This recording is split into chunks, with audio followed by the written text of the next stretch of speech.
ಎಲ್ಲರಿಗೂ ನನ್ನ ನಮಸ್ಕಾರಗಳು. 10ನೇ ತರಗತಿ ಗಣಿತ ವರ್ಗ ಸಮೀಕರಣಗಳ ಘಟಕ ಎಲ್ಬಿಯದಲ್ಲಿರುವಂತಹ 74ನೇ ಪ್ರಶ್ನೆ. ಎಲ್ಬಿಯದಲ್ಲಿರುವಂತಹ 74ನೇ ಪ್ರಶ್ನೆ. ಈ ಪ್ರಶ್ನೆ ಮೇ 2025ರ ವಾರ್ಷಿಕ ಪರೀಕ್ಷೆಯಲ್ಲಿ ಕೇಳಿರುವಂತಹ ಪ್ರಶ್ನೆ, 2ನೇ ಎಕ್ಸಾಮ್ದಲ್ಲಿ ಕೇಳಿರುವಂತಹ ಪ್ರಶ್ನೆ. ಎಲ್ಬಿಯದಲ್ಲಿ ಇದು 74ನೇ ಪ್ರಶ್ನೆ ಇದೆ. ಈ ಪ್ರಶ್ನೆಗೆ ನಾವು ಪರಿಹಾರವನ್ನ ಕಂಡುಹಿಡಿಯೋಣ. ಪ್ರಶ್ನೆ ಏನಿದೆ ಅಂತಂದ್ರೆ, ಇಲ್ಲಿ ಒಂದು ಭಿನ್ನರಾಶಿಯಲ್ಲಿ ಛೇದವು ಅಂಶದ 2ರಷ್ಟಕ್ಕಿಂತ 1 ಹೆಚ್ಚಾಗಿದೆ. ಛೇದ ಏನಿದೆ ಅಂಶದ 2ರಷ್ಟಕ್ಕಿಂತ 1 ಹೆಚ್ಚು, ಅಂದ್ರೆ ಛೇದವನ್ನ ಅಂಶದ ಜೊತೆಗೆ ಹೋಲಿಕೆಯನ್ನು ಮಾಡಿದ್ದಾರೆ. ಹಾಗಾದ್ರೆ ಆ ಭಿನ್ನರಾಶಿಯ ಅಂಶ ಎಕ್ಸ್ ಆಗಿರಲಿ ಅಂತ. ಇನ್ನ ಆ ಭಿನ್ನರಾಶಿಯ ಛೇದವನ್ನ ಅಂಶದ ಜೊತೆಗೆ ಹೋಲಿಕೆ ಮಾಡಿದ್ದಾರೆ. ಏನ್ ಹೇಳಿರ? ಛೇದವು ಅಂಶದ 2ರಷ್ಟಕ್ಕಿಂತ, ಅಂಶ ಅಂದ್ರೆ ಎಕ್ಸ್ ಇದೆ, ಅಂಶದ 2ರಷ್ಟಕ್ಕಿಂತ 1 ಹೆಚ್ಚಾಗಿದೆ. ಅಂದ್ರೆ ಭಿನ್ನರಾಶಿಯ ಅಂಶ ಎಕ್ಸ್ ಆದಾಗ ಛೇದ ಏನಾಗಿದೆ ಅಂತ, ಆ ಒಂದು ಅಂಶದ 2ರಷ್ಟಕ್ಕಿಂತ 1 ಹೆಚ್ಚಾಗಿದೆ. therefore ಈಗ ಭಿನ್ನ ರಾಶಿಯನ್ನ ಬರೆಯೋಣ. ಆ ಭಿನ್ನ ರಾಶಿ ಏನಿದೆ ಆಯ್ತು, ಮೇಲ್ಗಡೆ ಅಂಶ, ಕೆಳಗಡೆ ಛೇದ. ಅಂಶ ಎಕ್ಸ್ ಇದೆ, ಛೇದ 2x + 1 ಇದೆ. ಇದು ಭಿನ್ನ ರಾಶಿಯನ್ನ ಆಯ್ತು. ಇದಕ್ಕೆ ಒಂದು ಇಕ್ವೇಶನ್ ಅಂತ ಹೇಳಿ. ನೆಕ್ಸ್ಟ್ ಏನ್ ಹೇಳಿದ್ದಾರೆ ಕ್ವಶನ್, ಆ ಭಿನ್ನ ರಾಶಿಯಲ್ಲಿ ಛೇದವು ಅಂಶದ 2ರಷ್ಟಕ್ಕಿಂತ 1 ಹೆಚ್ಚಾಗಿದೆ. ಇದು ಭಿನ್ನ ರಾಶಿ ಆಯ್ತು. ಈ ಭಿನ್ನ ರಾಶಿ ಮತ್ತು ಉತ್ಕ್ರಮಗಳ ಮೊತ್ತ, ಅಂದ್ರೆ ಇದು ಭಿನ್ನ ರಾಶಿ, ಇದ್ರ ಉತ್ಕ್ರಮ. ಈ ಭಿನ್ನ ರಾಶಿ ಉತ್ಕ್ರಮ ಅದು ಒಂದು ಬರೆಯೋಣ. ಈ ಭಿನ್ನ ರಾಶಿ ಉತ್ಕ್ರಮ ಅಂದ್ರೆ ಅಂಶವನ್ನ ಛೇದವಾಗಿ, ಛೇದವನ್ನ ಅಂಶವಾಗಿ, ಅಂದ್ರೆ 2x + 1 / x ಅಂತ ಬರೀಬೇಕು. ಇದು ಇಕ್ವೇಶನ್ 2. ಈ ಭಿನ್ನ ರಾಶಿಯ ಉತ್ಕ್ರಮ ಇವೆರಡರ ಮೊತ್ತ ಎಷ್ಟು ಅಂತ ಹೇಳಿದ್ರೆ 29/10. therefore ಆ ಭಿನ್ನ ರಾಶಿಗಳ, ಅಂದ್ರೆ ಭಿನ್ನ ರಾಶಿ ಮತ್ತು ಉತ್ಕ್ರಮಗಳ ಮೊತ್ತ ಏನ್ ಹೇಳಿದ್ದಾರೆ ಅಂದ್ರೆ 29/10 ಅಂತ ಹೇಳಿದ್ದಾರೆ. ಆ ಭಿನ್ನ ರಾಶಿ ಮತ್ತು ಉತ್ಕ್ರಮಗಳನ್ನ ಎರಡೂ ಕೂಡಿಸಬೇಕು. ಇವೆರಡರ ಮೊತ್ತ ಈಗ ಪ್ಲಸ್ 2x + 1 / x = ಎಷ್ಟಿದೆ? 29/10 ಅನ್ನುವಂಥದ್ದು ವೆರಿ ಇಂಪಾರ್ಟೆಂಟ್ ಇರ್ತಕ್ಕಂಥದ್ದು. ಇಲ್ಲಿ ನೋಡಿ, ಭಿನ್ನ ರಾಶಿ ಮತ್ತು ಉತ್ಕ್ರಮ. ಪ್ರಶ್ನೆ ಏನ್ ಹೇಳಿದರೆ? ಭಿನ್ನ ರಾಶಿ ಮತ್ತು ಉತ್ಕ್ರಮ. ಭಿನ್ನ ರಾಶಿ ಇದೆ, ಇದು ಉತ್ಕ್ರಮ ಇದೆ. ಇವೆರಡರ ಮೊತ್ತ 29/10. ಈಗ ಇದನ್ನ ಲಸವನ್ನ ತೆಗಿಬೇಕು. ಇವೆರಡರ ಲಸ x × 2x + 1 ಆಗುತ್ತೆ. ಈ ಲಸಗಳನ್ನ ಛೇದವನ್ನ ಗುಣಾಕಾರ ಮಾಡಿಟ್ಟಾಗ ನೇರವಾಗಿ x × x x² ಆಗುತ್ತೆ. ಪ್ಲಸ್ ಇದನ್ನ ಗುಣಾಕಾರ ಅಂದ್ರೆ 2x + 1 ಕ್ಕೆ 2x + 1 ಅನ್ನ ತೆಗೆದುಕೊಂಡು ಗುಣಾಕಾರವನ್ನ ಮಾಡಬೇಕು. ನೆಕ್ಸ್ಟ್ 29/10 ಇದೆ. ಕಂಟಿನ್ಯೂ ಆಗಿ ಬಿಡಿಸೋಣ. ಈಗ x² ಪ್ಲಸ್ ಇದು a + b² ಆದ್ರೂ ಬಿಡಿಸ್ರಿ, ಈಗ ಡೈರೆಕ್ಟ್ ಆಗಿ ಗುಣಾಕಾರ ಮಾಡ್ರಿ. 2x × 2x ಅಂದ್ರೆ 2 × 4, x × x ಅಂದ್ರೆ x² ಪ್ಲಸ್ 2x 1 ಅಂದ್ರೆ 2x. ನೆಕ್ಸ್ಟ್ ಈಗ 1 ರಿಂದ 1 × 2x ಅಂದ್ರೆ 2x plus 1 1 1. Next divide by ಇಲ್ಲಿ ಏನಿದೆ 2x × x ಅಂದ್ರೆ 2x² ಪ್ಲಸ್ x 1 ಅಂದ್ರೆ x. ನೆಕ್ಸ್ಟ್ ಏನಿದೆ 29/10. ಈಗ ಅವುಗಳನ್ನ ಒಂದ್ಸಲ ಸರಿಯಾಗಿ ಕೂಡಿಸ್ಕೊಳ್ಳೋಣ. ಸಜಾತಿ ಪದಗಳು 5x² ಇದೆ, 4x² plus 1x² 5x², 2x plus 2x 4x plus 1 / 2x² plus x. Next = 29/10. ಈಗ ಓರೆ ಗುಣಾಕಾರವನ್ನ ಮಾಡೋಣ. ಮೊದಲು ಇವೆರಡನ್ನ ಗುಣಾಕಾರ ಮಾಡೋಣ, ಆ ನಂತರ ಇವು ಯಾವ್ದಾದ್ರು ಒಂದು ಗುಣಾಕಾರ. ಫಸ್ಟ್ ಇವುಗಳನ್ನ ಮಾಡೋಣ ಅಥವಾ ಇವನ್ನ ಮಾಡೋಣ. 29 2 ಅಂದ್ರೆ 58x². 2 9 18, 2 4 5. 29ಕ್ಕ 2x² ಗುಣಾಕಾರ ಮಾಡಿದ್ರೆ 58x², 29ಕ್ಕ x ಗುಣಾಕಾರ ಮಾಡಿದ್ರೆ 29x. ನೆಕ್ಸ್ಟ್ = 10 ರಿಂದ ಇದಕ್ಕೆ ಗುಣಾಕಾರ ಮಾಡಬೇಕು. ಓರೆ ಗುಣಾಕಾರ 10 50x² ಪ್ಲಸ್ 10 4 40x ಪ್ಲಸ್ 10 1 10. ಎಲ್ಲವನ್ನ ಆದರ್ಶ ರೂಪದಲ್ಲಿ ತರಬೇಕು. ಹಾಗಾಗಿ ಈ ಕಡೆ ತರೋಣ. 58x² plus 29x plus 50x² ಈ ಕಡೆ ತಂದ್ರೆ -50x² ಪ್ಲಸ್ 40x ಎಡಭಾಗದಲ್ಲಿ ತಂದಾಗ -40x ಪ್ಲಸ್ 10 ಅನ್ನ ಎಡಭಾಗದಲ್ಲಿ ತಂದಾಗ -10. ನೆಕ್ಸ್ಟ್ = 0. ಈಗ ನೋಡಿ ಎರಡೆರಡು ಸಜಾತಿ ಪದಗಳನ್ನ ಆಗ್ತಾ ಇವೆ. ಇವೆರಡು ಸಜಾತಿ ಪದ ಇವೆ ಎಕ್ಸ್ ಸ್ಕ್ವೇರ್ ಅನ್ನ. ಈಗ ಈ ಸಜಾತಿ ಪದಗಳಲ್ಲಿ ಒಂದು ಪ್ಲಸ್ ಒಂದು ಮೈನಸ್ ಇದೆ. 58ರಲ್ಲಿ 50 ಹೋದ್ರೆ 8 ಎಕ್ಸ್ ಸ್ಕ್ವೇರ್ ಅನ್ನುವಂಥದ್ದು. ಇಲ್ಲಿ ಇವೆರಡು ಸಜಾತಿಯ ಪದಗಳಿವೆ. 40 ಇದೆ, ಇಲ್ಲಿ 29, ಒಂದು ಮೈನಸ್ ಒಂದು ಪ್ಲಸ್ ಇದೆ. ಹಾಗಾಗಿ ಇದನ್ನ ಕಳೆದಾಗ ಎಷ್ಟು ಬಂತು ಅಂತಂದ್ರೆ ಇಲ್ಲಿ 21 ಅಂತಕ್ಕಂಥದ್ದು, ಸಾರಿ 11 ಅನ್ನುವಂಥದ್ದು. ಇಲ್ಲಿ 40x ನಲ್ಲಿ 29x ಅನ್ನ ಕಳೆದಾಗ 11x, ದೊಡ್ಡ ಪೂರ್ಣಾಂಕದಿಂದ ಚಿಹ್ನೆ ಮೈನಸ್ ಅದ, ಮೈನಸ್. ನೋಡಿ, ಒಂದು ಪ್ಲಸ್ ಇದೆ, ಒಂದು ಮೈನಸ್ ಇದೆ, ಸಜಾತಿಯ ಪದಗಳಿವೆ. 40x ನಲ್ಲಿ 29x ಅನ್ನ ಕಳೆದಾಗ 11x, ದೊಡ್ಡ ಪೂರ್ಣಾಂಕದಿಂದ ಮೈನಸ್ ಇದೆ, ಮೈನಸ್. ಇನ್ನು ಸ್ಥಿರಾಂಕಗಳು ಎಲ್ಲಿದೆ? -10 ಇದೆ. Next is equal to 0. ಈಗ ಇದನ್ನ ಅಪವರ್ತನವನ್ನ ಮಾಡಬೇಕು. ಈಗ ಇದನ್ನ ಅಪವರ್ತನವನ್ನ ಮಾಡ್ಬೇಕಾಯ್ತಾ, ಈ ರೀತಿ ಹಾಕೊಳ್ತೀವಿ. Plus into minus minus 8 10 80x², ಮಧ್ಯದ ಪದ -11x ಇದೆ. ಈಗ ಯಾವ್ದನ್ನ ಗುಣಾಕಾರ ಮಾಡಿದ್ರೆ 80 ಬರುತ್ತೆ ಅಂತ ನಾವು ಅವುಗಳನ್ನ ಹುಡುಕಬೇಕು. ಅದರಲ್ಲಿ ಬಂದಿರತಕ್ಕಂಥ ಸಂಖ್ಯೆಯನ್ನು ತೆಗೆದುಕೊಂಡು ಬಿಡಿಸ್ಬೇಕು. ಈಗ ಗುಣಾಕಾರದಲ್ಲಿ 80, ಅವುಗಳ ಮೊತ್ತ ಅಥವಾ ವ್ಯತ್ಯಾಸ ನೋಡೋಣ.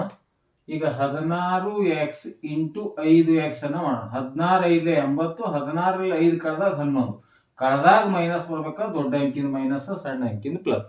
Minus into plus minus, 16 5 80, x into x, x square correct ಆಯ್ತು. 16ರಲ್ಲಿ 5 ಕಳೆದ್ರೆ 11, ದೊಡ್ಡ ಪೂರ್ಣಾಂಕದಿಂದ ಮೈನಸ್ ಇದೆ. ಈಗ ಮಧ್ಯ ಪದವನ್ನ ಸೂಕ್ತ ಪದಗಳಾಗಿ ವಿಭಾಗಿಸಬೇಕು. First and last term same ಇರುತ್ತೆ. ಮಧ್ಯ ಪದವನ್ನ ಸೂಕ್ತವಾಗಿ ಅಂದ್ರೆ -16x ಪ್ಲಸ್ 5x ಕಾಮನ್ ತೆಗೆದುಕೊಳ್ಳೋಣ. 8 ಮತ್ತು 16ಕ್ಕೆ 8 ಕಾಮನ್ ಬರುತ್ತೆ, ಮತ್ತೊಂದು x ಕಾಮನ್ ತೆಗೆದೀವಿ. ಪ್ಲಸ್ ಇಲ್ಲಿ ಏನು ಬರುತ್ತೆ? 5 ಮತ್ತು 10ರಲ್ಲಿ 5 ಕಾಮನ್ ಬರುತ್ತೆ. ನೆಕ್ಸ್ಟ್ ನೋಡಿ ಈಗ ಏನು ಬರುತ್ತೆ ಅಂತಕ್ಕಂಥದ್ದು. ಇಲ್ಲಿ 8x ಅನ್ನ ಕಾಮನ್ ತೆಗೆದ್ರೆ ಒಂದು x ಉಳಿತು, ಮೈನಸ್ 8 ಎಷ್ಟಲೇ 16 ಅಂದ್ರೆ 8 2 16. ಇಲ್ಲಿ 5 ಕಾಮನ್ ತೆಗೆದಿವಿ, x ಉಳಿತು, ಮೈನಸ್ 5 ಎಷ್ಟಲೇ 10 ಅಂದ್ರೆ 5 2 10. ಈಗ ಎರಡು ಆವರಣಗಳು ಸೇಮ್ ಆಗಿವೆ. ಈಗ ಮತ್ತೆ ಅದನ್ನ ಈ ಕಡೆ ಮುಂದುವರಿಸೋಣ. ಈಗ ಎರಡು ಅಪವರ್ತನಗಳನ್ನ ಬರೆಯೋಣ. x -2 ಅಂತ ಒಂದಿದೆ, ಇದರ ಹಿಂದ್ಗಡೆ ಇರತಕ್ಕಂಥದ್ದು 8x, ನೆಕ್ಸ್ಟ್ ಇನ್ನೊಂದೇನಿದೆ plus 5, next is equal to 0. ಪ್ರತಿ ಅಪವರ್ತನವನ್ನ 0ಗೆ ಸಮೀಕರಿಸಿದಾಗ x -2 ಇಸ್ ಈಕ್ವಲ್ ಟು 0 ಅಥವಾ 8x plus 5 is equal to 0. ಈಗ x ಇಸ್ ಈಕ್ವಲ್ ಟು -2 ಅನ್ನ ಆ ಕಡೆ ಹೋದಾಗ +2, ಅಥವಾ 8x is equal to plus 5 ಅನ್ನ ಆ ಕಡೆ ಹೋದಾಗ -5, x ಇಸ್ ಈಕ್ವಲ್ ಟು ಎಷ್ಟಾಯ್ತು? -5/8 ಅನ್ನುವಂತಹ ಉತ್ತರ. ಇದರಲ್ಲಿ ಈಗ ಆ ಭಿನ್ನ ರಾಶಿ ಏನಿತ್ತು ನಮ್ಮದು x / 2x ಪ್ಲಸ್ 1 ಅಂತಿತ್ತು. ಈಗ x ಅಂದ್ರೆ 2 ತೆಗೆದುಕೊಳ್ಳೋಣ. x ಅಂದ್ರೆ 2, 2 ಇಂಟು x ಅಂದ್ರೆ 2 ಪ್ಲಸ್ 1 ಅಂದ್ರೆ ಈಗ 2/2 ಪ್ಲಸ್ 1 ಅಂದ್ರೆ ಆ ಭಿನ್ನ ರಾಶಿ ಎಷ್ಟು ಬಂದಿದೆ ಉತ್ತರ ಅಂದ್ರೆ 2/5 ಅನ್ನುವಂತಹ ಉತ್ತರ. ಇಲ್ಲಿ x ಬೆಲೆಯನ್ನ ನಾವು 2 ತೆಗೆದುಕೊಂಡಿದ್ದೇವೆ. x ಬೆಲೆ 2 ತೆಗೆದುಕೊಂಡಾಗ 2 ಆದೇಶಿಸಿದಾಗ ಆ ಭಿನ್ನ ರಾಶಿ ಫಸ್ಟ್ ಸ್ಟಾರ್ಟಿಂಗ್ ದಲ್ಲಿ ಬರ್ತೀವಲ್ಲ, ಆ ಭಿನ್ನ ರಾಶಿ ಯಾವುದು ಅಂದ್ರೆ x / 2x ಪ್ಲಸ್ 1 ಅಂತಿತ್ತು. x ಅಂದ್ರೆ 2, x ಅಂದ್ರೆ 2 2 4 ಪ್ಲಸ್ 1 ಅಂದ್ರೆ 2/5 ಅನ್ನುವಂತಹ ಉತ್ತರ. ಇನ್ನೊಂದು ಪ್ರಶ್ನೆಗೆ ಪರಿಹಾರವನ್ನು ಕಂಡಿಡು. ಈಗ ಮುಂದಿನ ಪ್ರಶ್ನೆ LBಯದಲ್ಲಿರುವಂತಹ 71ನೇ ಪ್ರಶ್ನೆ. LBಯದಲ್ಲಿರುವಂತಹ 71ನೇ ಪ್ರಶ್ನೆ ಸ್ಟೇಟ್ ಲೆವೆಲ್ ಪ್ರಿಪರೇಟರಿ ಎಕ್ಸಾಮ್ ನಲ್ಲಿ 2022ರಲ್ಲಿ ಕೇಳಿರುವಂತಹ ಒಂದು ಪ್ರಶ್ನೆ ಆಗಿದೆ. ಪ್ರಶ್ನೆಯನ್ನು ನೋಡೋಣ. ಒಂದು ಎಕ್ಸ್ಪ್ರೆಸ್ ರೈಲು ಎ ಮತ್ತು ಬಿ ಎರಡು ಪಟ್ಟಣಗಳ ನಡುವಿನ 132 ಕಿಲೋಮೀಟರ್ ದೂರವನ್ನ ಕ್ರಮಿಸಲು ಪ್ಯಾಸೆಂಜರ್ ರೈಲಿಗಿಂತ 1 ಗಂಟೆ ಕಡಿಮೆ ಸಮಯವನ್ನು ತೆಗೆದುಕೊಳ್ಳುತ್ತೆ. ಎಕ್ಸ್ಪ್ರೆಸ್ ಅಂದಾಗ ಅದು ವೇಗವಾಗಿ ಹೋಗುತ್ತೆ, ಪ್ಯಾಸೆಂಜರು ಸ್ಲೋ ಆಗಿ ಹೋಗೋದ್ರಿಂದ ಎಕ್ಸ್ಪ್ರೆಸ್ ರೈಲು ಪ್ಯಾಸೆಂಜರ್ಗಿಂತ ಮೊದಲು ಹೋಗಿ ಮುಡುತ್ತದೆ. ಎಷ್ಟು ಗಂಟೆ ಕಡಿಮೆ ಸಮಯ ತೆಗೆದುಕೊಳ್ತಂದ್ರೆ 1 ಗಂಟೆ ಕಡಿಮೆ ಸಮಯ ಅಂದ್ರೆ 1 ಗಂಟೆ ಮೊದಲು ಹೋಗಿ ಮುಟ್ತದ ಅಂತ ಅರ್ಥ. ಎಕ್ಸ್ಪ್ರೆಸ್ ರೈಲಿನ ಸರಾಸರಿ ಜವ ಪ್ಯಾಸೆಂಜರ್ ರೈಲಿನ ಸರಾಸರಿ ಜವಗಿಂತ 11 ಕಿಲೋಮೀಟರ್ ಹೆಚ್ಚಿದೆ. ಎಕ್ಸ್ಪ್ರೆಸ್ದು ಪ್ಯಾಸೆಂಜರ್ಗಿಂತ ಹೆಚ್ಚಿದೆ ಅಂದ್ರೆ ಪ್ಯಾಸೆಂಜರ್ ರೈಲಿನ ಜವವನ್ನ ಎಕ್ಸ್ಪ್ರೆಸ್ ರೈಲಿನ ಜವದೊಂದಿಗೆ ಹೋಲಿಕೆ ಮಾಡಿದ್ದಾರೆ. ಹಾಗಾಗಿ ನಾವು ಮೊದಲಿಗೆ ಪ್ಯಾಸೆಂಜರ್ ರೈಲಿನ ಜವವನ್ನ ತಗೊಳ್ಬೇಕು. ಪ್ಯಾಸೆಂಜರ್ ರೈಲಿನ ಜವ x ಕಿಲೋಮೀಟರ್ ಪರ್ ಗಂಟೆ ಆಗಿರಲಿ. ಈಗ ಎಕ್ಸ್ಪ್ರೆಸ್ ಅಂದ್ರೆ ಈಗ ದೂರವನ್ನ ತೆಗೆದುಕೊಳ್ಳೋಣ. ಜವ ಆಯ್ತಲ್ಲ, ನೆಕ್ಸ್ಟ್ ದೂರ ಎಷ್ಟಿದೆ? 132 ಕಿಲೋಮೀಟರ್ ಇದೆ. ಎರಡೂ ರೈಲುಗಳು ಹೋಗಿರ್ತಕ್ಕಂಥ ದೂರ 132 ಕಿಲೋಮೀಟರ್. ಹಾಗಾದ್ರೆ ಈ ದೂರವನ್ನು ಚಲಿಸಲು ತೆಗೆದುಕೊಂಡ ಕಾಲ ಇಸ್ ಈಕ್ವಲ್ ಟು ದೂರ ಭಾಗಿಲೆ ಇದು ಏನದ ವೇಗ ಅಂದ್ರೆ 132 ಭಾಗಿಲೆ ಎಕ್ಸ್ ಅಂದ್ರೆ ಇದು ಸಮೀಕರಣ ಒಂದು ಕಂಪ್ಲೀಟ್ ಆಯ್ತು. ನೆಕ್ಸ್ಟ್ ಪ್ಯಾಸೆಂಜರ್ ರೈಲಿನ ಕಂಪ್ಲೀಟ್ ಆಯ್ತು. ಪ್ಯಾಸೆಂಜರ್ ರೈಲಿನ ಜವ ತಗೊಂಡಿವಿ, ದೂರ ಇದೆ, ಕಾಲವನ್ನು ಕಂಡುಹಿಡ್ಕೊಂಡಿವಿ. ಈಗ ಎಕ್ಸ್ಪ್ರೆಸ್ ರೈಲಿಂದ ತೆಗೆದುಕೊಳ್ಬೇಕು. ಎಕ್ಸ್ಪ್ರೆಸ್ ರೈಲಿನ ಜವ ಏನಿದೆ, ಎಕ್ಸ್ಪ್ರೆಸ್ ರೈಲಿನ ಜವ ಇಲ್ಲಿ ಹೇಳಿದ್ದಾರೆ. ಎಕ್ಸ್ಪ್ರೆಸ್ ರೈಲಿನ ಸರಾಸರಿ ಜವವು ಪ್ಯಾಸೆಂಜರ್ ರೈಲಿನ ಸರಾಸರಿ ಜವಕ್ಕಿಂತ 11 ಹೆಚ್ಚಾಗಿದೆ. ಅಂದ್ರೆ ಈ ಎಕ್ಸ್ಪ್ರೆಸ್ ರೈಲಿನ ಜವ ಪ್ಯಾಸೆಂಜರ್ ರೈಲಿನ ಜವಕ್ಕಿಂತ ಎಷ್ಟು ಹೆಚ್ಚದಂತ 11 ಕಿಲೋಮೀಟರ್ ಪರ್ ಗಂಟೆ ಹೆಚ್ಚಿದೆ. ಅಂದ್ರ ಎಕ್ಸ್ ಪ್ಲಸ್ 11 ಕಿಲೋಮೀಟರ್ ಪರ್ ಗಂಟೆ. ಈ ಜವ ಎಕ್ಸ್ಪ್ರೆಸ್ ರೈಲಿನ ಜವ ಪ್ಯಾಸೆಂಜರ್ ಕಿಂತಲೂ 11 ಕಿಲೋಮೀಟರ್ ಹೆಚ್ಚಿದೆ. ಹಾಗಾಗಿ ಎಕ್ಸ್ ಪ್ಲಸ್ ಅನ್ನೋದು. ಇಲ್ಲಿ ಚಲಿಸಿದ ದೂರ ಏನಿದೆ ಮತ್ತು ದೂರ ಕೂಡ ಸೇಮ್ ಇದೆ. ಎಷ್ಟು? 132 ಕಿಲೋಮೀಟರ್. ಹಾಗಾದ್ರೆ ಈ ದೂರವನ್ನು ಚಲಿಸಲು ತೆಗೆದುಕೊಂಡ ಕಾಲ ಎಷ್ಟು ಅಂದ್ರೆ ಅದೇ ಸೇಮ್ 132 ದೂರ. ಕಾಲ ವೇಗ ಎಷ್ಟಾಗಿದೆ? X plus 11. ಇದು ಸಮೀಕರಣ 2. ಇವು ಎರಡರ ವ್ಯತ್ಯಾಸ. ಇದು ಪ್ಯಾಸೆಂಜರ್ ರೈಲ್ ಇದೆ, ಇದು ಏನಿದೆ ಎಕ್ಸ್ಪ್ರೆಸ್ ರೈಲಿನ ಸಮಯ ಇದೆ. ಇವೆರಡರ ಸಮಯ ಇದೆ. ಈಗ ಇವೆರಡರಲ್ಲಿ ಯಾವುದು ಸಮಯವನ್ನು ಹೆಚ್ಚು ತೆಗೆದುಕೊಳ್ಳುತ್ತದೆ? ಕಡಿಮೆ ಸಮಯ ಇದು ತಗೊಳ್ತದೆ, ಇದು ಹೆಚ್ಚು ಸಮಯ ತೆಗೆದುಕೊಳ್ತದೆ. ಹೆಚ್ಚು ಸಮಯ ಅಂದ್ರೆ ನಾವು ಕಾಲಗಳಲ್ಲಿ ವ್ಯತ್ಯಾಸವನ್ನು, ಇವೆರಡರ ವ್ಯತ್ಯಾಸ ಕಾಲಗಳ ವ್ಯತ್ಯಾಸ ಎಷ್ಟಾಗಿದೆ ಅಂದ್ರೆ 1 ಗಂಟೆ ವ್ಯತ್ಯಾಸ ಆಗಿದೆ. ಎಕ್ಸ್ಪ್ರೆಸ್ ರೈಲು 1 ಗಂಟೆ ಮೊದಲು ಹೋಗಿ ತಲುಪ್ಯದ, ಪ್ಯಾಸೆಂಜರ್ ರೈಲು 1 ಗಂಟೆ ಲೇಟ್ ಆಗಿರುತ್ತೆ ಎಕ್ಸ್ಪ್ರೆಸ್ ಗಿಂತಲೂ. ಅಂದ್ರೆ ಸಮಯ ಹೆಚ್ಚು ತೆಗೆದುಕೊಳ್ತಕ್ಕಂಥ ಇದು. ಹಾಗಾಗಿ ಇದನ್ನ ಸಮೀಕರಣದಲ್ಲಿ ಬರೆಯುವಾಗ 132 ಭಾಗಿಲೆ ಎಕ್ಸ್, ಇದು 132 ಭಾಗಿಲೆ ಎಕ್ಸ್ ಪ್ಲಸ್ 11. ಇವೆರಡರ ವ್ಯತ್ಯಾಸ ಎಷ್ಟು ಗಂಟೆ ಆಗಿದೆ? 1 ಗಂಟೆ. ಇಲ್ಲಿ ಇನ್ನೊಂದು ನಾವು ಭಿನ್ನ ರಾಶಿ ಅಂತ ತೆಗೆದುಕೋ. ಭಿನ್ನ ರಾಶಿಯ ಛೇದ ಹೆಚ್ಚಾದಂತೆ ಬೆಲೆ ಕಡಿಮೆ. ಕಳೆಯುವಾಗ ಬೆಲೆ ಕಡಿಮೆ ಇರ್ಬೇಕಲ್ಲ, ಭಿನ್ನ ರಾಶಿಯ ಛೇದ ಹೆಚ್ಚಾದಂತೆ ಬೆಲೆ ಕಡಿಮೆ ಆಗುತ್ತದೆ. ಹಾಗಾಗಿ ಇದಕ್ಕಿಂತ ಭಿನ್ನ ರಾಶಿಯ ಛೇದ ಹೆಚ್ಚದ, ಇದ್ರ ಬೆಲೆ ಕಡಿಮೆ ಇರ್ತದ. ಅಂದ್ರೆ ಎಕ್ಸ್ಪ್ರೆಸ್ ರೈಲಿನ ಸಮಯ ಕಡಿಮೆ ಇರುತ್ತೆ. ಈಗ ಇದನ್ನ ಬಿಡಿಸ್ಕೊಂಡು ಹೋಗ್ಬೇಕು. ಇದಕ್ಕೆ ಲಸ ತೆಗೆದುಕೊಳ್ಳೋಣ. ಈಗ ಇದನ್ನ ಲಸವನ್ನ ತೆಗೆಯೋಣ. X into x plus 11, x into x plus 11 ಆಯ್ತು. ಈಗ ಓರೆ ಗುಣಾಕಾರ 132ಗೆ ನಾವು ಏನ್ ತಗೊಂಡು ಗುಣಾಕಾರ ಮಾಡಬೇಕು? X plus 11. ನೆಕ್ಸ್ಟ್ ಮೈನಸ್ ಇದೆ, ಇವೆರಡು ಗುಣಾಕಾರನ 132ಗೆ ಎಕ್ಸ್ ಅನ್ನ ಗುಣಾಕಾರ. ನೆಕ್ಸ್ಟ್ ಎಷ್ಟಿದೆ? 1 ಇದೆ, ಛೇದಲ್ಲಿ ಏನಿಲ್ಲ ಅಂದ್ರೂ ಕೂಡ 1 ಇರುತ್ತೆ.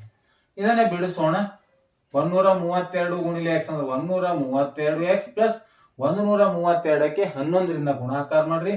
11 2 22, 11 3 33, 2 35, 11 1 11, 3 14 ಅಂದ್ರೆ 1452 ಮೈನಸ್ 132 ಕೆಳಗೆ ಛೇದ x into x x square plus 11 ಗುಣಿಲೆ ಎಕ್ಸ್ ಅಂದ್ರೆ 11 x. Next is equal to 1 ಭಾಗಿಲೆ 1. ಇಲ್ಲಿ ಏನ್ ಛೇದ ಹೋಗ್ತಾ ಇದೆ ಅಂತ ನೋಡ್ಕೊಳ್ಳಿ. ಛೇದ ಏನ್ ಹೋಗ್ತಾ ಇದೆ ಅಂದ್ರೆ ಇಲ್ಲಿ ಎಕ್ಸ್ ಬೇಕು. ಹಾಗಾಗಿ 132 x minus 132 x plus 132 x ಹೋಯ್ತು. ಎಷ್ಟು ಉಳಿತು? 1452 ಭಾಗಿಲೆ x square plus 11. Next is equal to 11 x is equal to 1/1. ಈಗ ಓರೆ ಗುಣಾಕಾರವನ್ನು ಮಾಡೋಣ. ಇವೆರಡು ಓರೆ ಗುಣಾಕಾರವನ್ನ ಮಾಡಿದಾಗ ನಮ್ಗೆ ಎಷ್ಟು ಬರ್ತಾ ಇದೆ ಅಂತಂದ್ರೆ ಇದು ಇವೆರಡು ಗುಣಾಕಾರ x square plus 11 x, x square plus 11 x only x square plus 11 x 1452 ಮೇಲೆ 1452 ಆದರ್ಶ ರೂಪದಲ್ಲಿ ತರೋಣ. X square plus 11 x plus ಅನ್ನ ಈ ಕಡೆ ತಂದ್ರೆ minus 1452. Next is equal to 0. ಈಗ ಇದನ್ನ ಅಪವರ್ತನವನ್ನ ಮಾಡಬೇಕು. ಈಗ ಅಪವರ್ತನವನ್ನ ಮಾಡ್ಬೇಕಾಯ್ತು ಅಂದ್ರೆ ಇದನ್ನ ಎಕ್ಸ್ ಸ್ಕ್ವೇರ್ ಈಗ ಪ್ಲಸ್ ಇಂಟು ಮೈನಸ್ ಮೈನಸ್ ಈ ಕಡೆ ಹಾಕ್ತಾ ಇದೀನಿ ನೋಡಿ. ಮೈನಸ್ 1452 ಎಕ್ಸ್ ಸ್ಕ್ವೇರ್ ಮಧ್ಯ ಪದ ಏನ್ ಬರ್ಬೇಕಂದ್ರೆ 11 ಎಕ್ಸ್ ಅನ್ನ ಬರ್ಬೇಕು. ಇದು 44 ಎಕ್ಸ್, ಇದು 33 ಎಕ್ಸ್ ಅಂದ್ರೆ 44 ಇಂಟು 33 ಮಾಡಿದ್ರೆ 1452 ಅನ್ನ ಬರುತ್ತೆ. ಮತ್ತು 44ರಲ್ಲಿ 33 ಅನ್ನ ಕಳೆದ 11 ಬರುತ್ತೆ. ಪ್ಲಸ್ 11 ಬರ್ಬೇಕಾದ್ರೆ ದೊಡ್ಡ ಅಂಕಿನ ಪ್ಲಸ್ ಸಣ್ಣ ಅಂಕಿನ ಮೈನಸ್ ಅನ್ನ ತೆಗೆದುಕೊಳ್ಬೇಕು. ಹಾಗಾಗಿ ಈ ಎಕ್ಸ್ ಸ್ಕ್ವೇರ್ ಮಧ್ಯ ಪದವನ್ನ ಸೂಕ್ತ ಪದವಾಗಿ ವಿಭಾಗಿಸಿದಾಗ plus 44 x minus 33 x plus ಎಷ್ಟಿದೆ ಕೊನೆಯ ಬೆಲೆ minus 1452. Next is equal to 0. ಇಲ್ಲಿ ಎಕ್ಸ್ ಅನ್ನ ಕಾಮನ್ ತೆಗೆದುಕೊಳ್ಳೋಣ. ಏನು ಉಳಿತು? ಎಕ್ಸ್ ಪ್ಲಸ್ 44 ಉಳಿತು -33 ಕಾಮನ್ ತೆಗೆದ್ರೆ ಇಲ್ಲಿ ಎಕ್ಸ್ ಉಳಿತು, ಮೈನಸ್ ಕಾಮನ್ ತೆಗೆದ ಇದು ಪ್ಲಸ್ ಆಯ್ತು, 33 ಎಷ್ಟಲೇ ಅಂದ್ರೆ 33 44 ಆಯ್ತು. Next is equal to 0. ಈಗ ಎಕ್ಸ್ ಮೈನಸ್ 33 ಅಂತಕ್ಕಂಥದ್ದು ಒಂದು, ಇನ್ನೊಂದು ಆವರಣ ಎಷ್ಟಿದೆ ಎಕ್ಸ್ ಪ್ಲಸ್ 44. ಈಗ ಪ್ರತಿ ಅಪವರ್ತನವನ್ನ 0ಗೆ ಸಮ ಮಾಡ್ರಿ. X minus 33 is equal to 0 ಅಥವಾ x plus 44 is equal to 0. X is equal to -3 ಆ ಕಡೆ ಹೋದ್ರೆ +3 ಆಯ್ತು, ಅಥವಾ x is equal to plus 44 ಆ ಕಡೆ ಹೋದಾಗ -44. ಇದು ಅಂತೂ ನಮ್ಮ ಉತ್ತರ ಇರ್ಲಿಕ್ಕೆ ಸಾಧ್ಯ ಇಲ್ಲ. ಹಾಗಾಗಿ ನಮ್ಮ ಉತ್ತರ ಯಾವ್ದಿರುತ್ತೆ ಅಂತಂದ್ರೆ +33 ಇರುತ್ತೆ. ಹಾಗಾಗಿ ಆ ಎರಡೂ ರೈಲುಗಳ ಜವವನ್ನ ಕಂಡುಹಿಡಿಯಿರಿ ಅಂತ ಹೇಳಿದ್ದಾರೆ. ಹಾಗಾಗಿ ಮೊದಲು ಪ್ಯಾಸೆಂಜರ್ ರೈಲಿನ ಜವವನ್ನ ನಾವು ಏನಂತಿತ್ತು ಅಂತ ನೋಡೋಣ. ಪ್ಯಾಸೆಂಜರ್ ರೈಲಿಂದ ಈ ಕಡೆ ಬಂದಿದ್ದೇನೆ ನೋಡ್ರಿ. ನಾನು ಪ್ಯಾಸೆಂಜರ್ ರೈಲಿನ ಜವ ಎಕ್ಸ್ ಅಂತ ತೆಗೆದುಕೊಂಡಿದ್ದೇವೆ. ಎಕ್ಸ್ ಅಂದ್ರೆ ಎಷ್ಟು ಬಂದಿದೆ ಉತ್ತರ? 33 ಕಿಲೋಮೀಟರ್ ಪರ್ ಗಂಟೆ. ಇನ್ನೊಂದು ಎಕ್ಸ್ಪ್ರೆಸ್ ರೈಲಿನ ಜವ ಏನಂತಿತ್ತು ಅಂತಂದ್ರೆ ಅದು 11 ಪ್ಲಸ್ ಎಕ್ಸ್ ಪ್ಲಸ್ 11 ಅಂತಿತ್ತು. ಈ ಕಡೆ ತೆಗೆಯೋಣ. ಎಕ್ಸ್ ಪ್ಲಸ್ 11 ಆಯ್ತು. ಎಕ್ಸ್ ಅಂದ್ರೆ 33 ಪ್ಲಸ್ 11 ಅಂದ್ರೆ ಎಷ್ಟು? 44 ಕಿಲೋಮೀಟರ್ ಪರ್ ಗಂಟೆ. ಅಂದ್ರೆ ಇದು ಪ್ಯಾಸೆಂಜರ್ ರೈಲಿನ ಜವ ಎಕ್ಸ್ ಇಸ್ ಈಕ್ವಲ್ ಟು 33 ಏನು ಬಂದಿತ್ತಲ್ಲ ಅದೇ ಉತ್ತರ. ಎಕ್ಸ್ ಬೆಲೆ 33 ಕಿಲೋಮೀಟರ್ ಪರ್ ಗಂಟೆ. ಎಕ್ಸ್ಪ್ರೆಸ್ ರೈಲಿನ ಜವ ಪ್ಯಾಸೆಂಜರ್ ಗಿಂತ 11 ಹೆಚ್ಚಿರುವುದರಿಂದ 33 ಪ್ಲಸ್ 11 ಅಂದ್ರೆ 44 ಕಿಲೋಮೀಟರ್ ಪರ್ ಗಂಟೆ. ಆದ್ಮೇಲೆ ಈ ರೀತಿಯಾಗಿ ನಿರಂತರವಾಗಿ ನಾವು 10ನೇ ತರಗತಿ ಗಣಿತ ವಿಷಯದ ಎಲ್ಲ ವರ್ಡ್ಸ್ ಪ್ರಾಬ್ಲಮ್ಗಳು LBA ದಲ್ಲಿರುವಂತಹ ಸಮಸ್ಯೆಗಳಿಗೆ ಪರಿಹಾರವನ್ನು ನೀಡುತ್ತಾ ಇದ್ದೀನಿ. ವಿಡಿಯೋ ಇಷ್ಟವಾದರೆ ದಯವಿಟ್ಟು ಲೈಕ್ ಮಾಡಿ ಅಂತ ಹೇಳುತ್ತಾ ಈ ವಿಡಿಯೋ ನೋಡಿರೋ ತಮ್ಮೆಲ್ಲರಿಗೂ ನನ್ನ ನಮಸ್ಕಾರ.